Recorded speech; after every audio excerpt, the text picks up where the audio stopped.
Hi. ഇന്ന് ഫുഡൊക്കെ കഴിച്ചുകൊണ്ടിരുന്നപ്പോൾ വെറുത്തൊരു തോന്നൽ ഒരു ചോക്ലേറ്റ് കേക്ക് കഴിച്ചാലോ എന്ന്. പിന്നെ കൂടുതലൊന്നും ചിന്തിച്ചില്ല, അങ്ങോട്ട് തുടങ്ങി. മൈദ, കോക്കോ പൗഡർ, ബേക്കിംഗ് പൗഡർ, ഉപ്പ് ഇവയെല്ലാം കൂടി നന്നായിട്ട് നരിച്ചെടുത്ത് ഈ പൊടിയിലേക്ക് പഞ്ചസാരയും കൂടി ഇട്ട് നല്ലോണം മിക്സ് ചെയ്ത് മാറ്റി വെച്ച്. വീഡിയോ കാണുന്ന എല്ലാവരും ഇഷ്ടമുണ്ടെങ്കിൽ സപ്പോർട്ട് ചെയ്യാൻ മറക്കരുത്.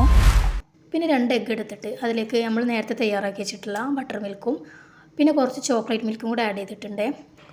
സൺഫ്ലവർ ഓയിലും വാനില എസൻസും എല്ലാം കൂടെ ആഡ് ചെയ്ത് നന്നായിട്ട് മിക്സ് ചെയ്ത് എന്നിട്ട് നമ്മൾ നേരത്തെ മാറ്റി വെച്ചിട്ടുള്ള പൊടിയിലേക്ക് അത് ചേർത്ത് വീണ്ടും മിക്സ് ചെയ്ത്. ചോക്ലേറ്റ് കേക്ക് ഇഷ്ടപ്പെടുന്നവരൊക്കെ ഈ വീഡിയോയുടെ താഴെ ഒന്ന് കമൻറ്റ് ചെയ്യണേ. അറിഞ്ഞിരിക്കാമല്ലോ എത്ര ആൾക്ക് ചോക്ലേറ്റ് കേക്ക് ഇഷ്ടമുണ്ടെന്ന്. ഞാനൊരു ചോക്ലേറ്റ് ലവറാട്ടോ, എത്ര കഴിച്ചാലും എനിക്ക് മതിയാവില്ല. വാങ്ങുന്നതിനേക്കാട്ടിലും ഇഷ്ടം എനിക്കിങ്ങനെ ഉണ്ടാക്കി കഴിക്കാനാട്ടോ. എനിക്ക് ഇൻട്രസ്റ്റ് ഉള്ളൊരു കാര്യം കൂടിയാട്ടോ ബേക്കിംഗ് എന്ന് പറയണത്.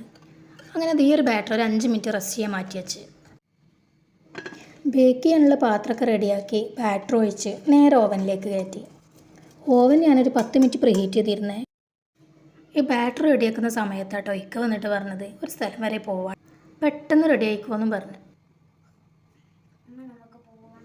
ചില സമയങ്ങളിൽ ആയിഷുവിന് പുറത്തിറങ്ങുന്നത് ഇഷ്ടമല്ല കേട്ടോ.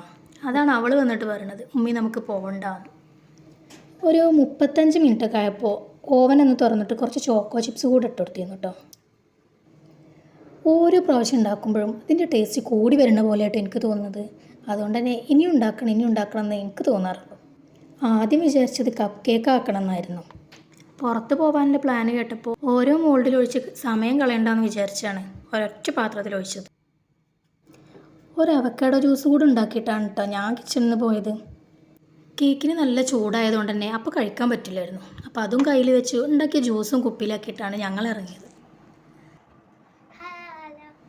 ഇവിടെ എന്തിനാണ് വന്നത് എന്നുള്ളതൊക്കെ നമുക്ക് പിന്നെ പറയാം കേട്ടോ. ഇവിടെ എത്തിക്കഴിഞ്ഞപ്പം എന്താണെന്നറിയില്ല, എനിക്ക് ഭയങ്കരമായിട്ടുണ്ട് ഇഷ്ടമായി. അവിടെ വെച്ചിട്ടുള്ള ഓരോരോ ഫോട്ടോസും അവരുടെ വർക്കും കാര്യങ്ങളൊക്കെ ഭയങ്കരമായിട്ട് ഇഷ്ടമായിട്ടാണ്. 1 മിനിറ്റും വെറുതെ നിൽക്കാൻ കഴിയാത്തതുകൊണ്ട് തൽക്കാലം ഫോൺ വെച്ച് അഡ്ജസ്റ്റ് ചെയ്യാട്ടോള്. അല്ലെങ്കിൽ ഇവിടെ കാണുന്നതൊക്കെ ചിലപ്പോൾ വലിച്ചിട്ടിട്ടുണ്ടാവും.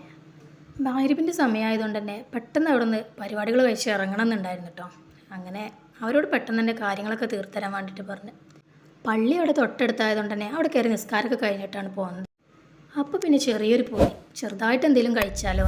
പുറത്തിറങ്ങിയാൽ എന്തെങ്കിലും ഒന്ന് കഴിച്ചിട്ടില്ലെങ്കിൽ എന്തോ ഇല്ലാത്ത പോലെയാണ്.